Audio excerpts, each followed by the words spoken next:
My name is Yu Shin-hyung from South Korea. My family name is Yu, and my given name is Shin-hyung. My health in my country is, I think Koreans are rather strong, and they don't really get sick a lot. They don't like going to hospitals, and they rather stay at home and kind of like stay with the family rather than going and trusting the doctors, because we consider ourselves more important inside a family and inside a group rather than being individuals outside. No, that's of course, I'm a Caribbean man, so it's all about, being free, it's being happy, and of course being a revolutionary person. And it's about, ensuring that there's no boundaries, there's no sort of conflict. I try to promote peace all the time. Peace and love, basically, yeah. Health in my country, it's a big issue, especially as it pertains to young people accessing healthcare services. Let's take, for example, like a 15-year-old going to one of those centers. The nurse or the office personnel would be like, "What are you coming here for? Are you having sex again? Or you have an STI? What are you coming here for?" And it's a deterrent for young people in terms of going to getting information on healthcare services. My name is Khabar Hassan, and I'm from Pakistan, and I represent Pakistan Girl Guide Association. Health in our country. I think health is a big problem. I think most of the people don't have access to clean water. That's cause major health problems, or health facilities in hospitals, especially in government hospitals, are not that good, and people may be suffering because of that, because the private clinics or the hospitals are very expensive for them. Most of the people can't afford it. Well, my name is Lilian Chidiko, from Nigeria, but I live in Sweden. I was all my life in Nigeria, yes. In my country is very poor because it is very high to go to hospital. People pay a lot of money to go to hospital, and those in the rural areas, they just depend on the chemist shops where they can buy paracetamol or buy drugs just to live for that day. Not everybody have the opportunity to have medical attention in the various hospitals because of what to pay, and it's a very big issue. And most people, the whole of their life, live without visiting, without being to any hospital. My name is Simona. I come from Slovenia. First association, health reform. Very needed. Nobody knows how to do it because there's not enough money for it. So it's high on the political agenda, but that's the political side.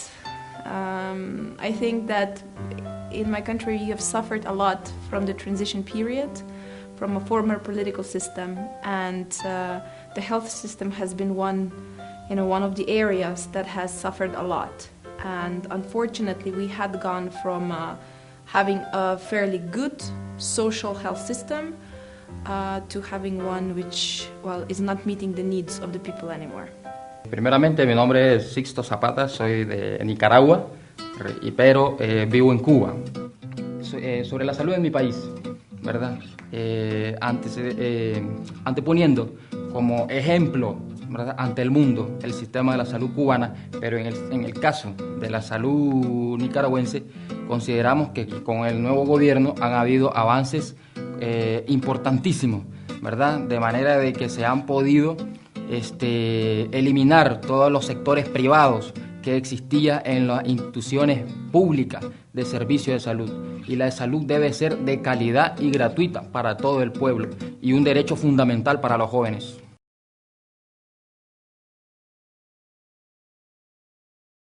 I don't know if education, I'm not sure if Europeans or other countries know, but in Korea, education is especially a very intense part in Korea. We spend 16 hours a day in school, and it's I heard that it's a horrible system. A lot of countries say that, but to us, it's like a natural thing because everyone's doing it, and there's this competition that we always feel towards others. And well, personally, and I believe that other students think so as well, that it's a horrible system, we hate it, we don't want to go to school, but then everyone's doing it, and if you're not doing it, you feel kind of like an outsider.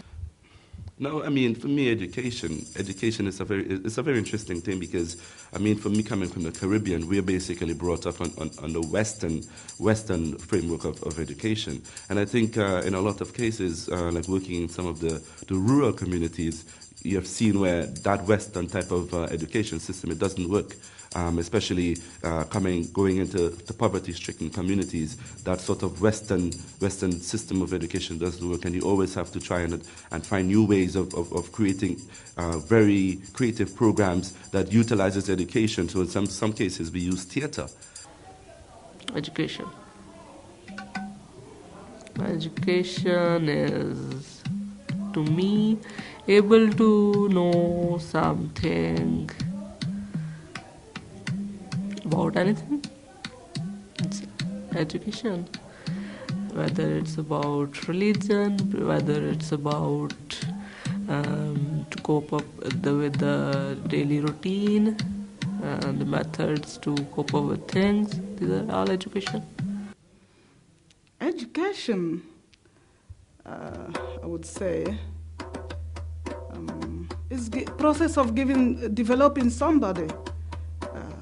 Developing our knowledge, developing ourselves, to prepare for the future, So that's what I would say about education.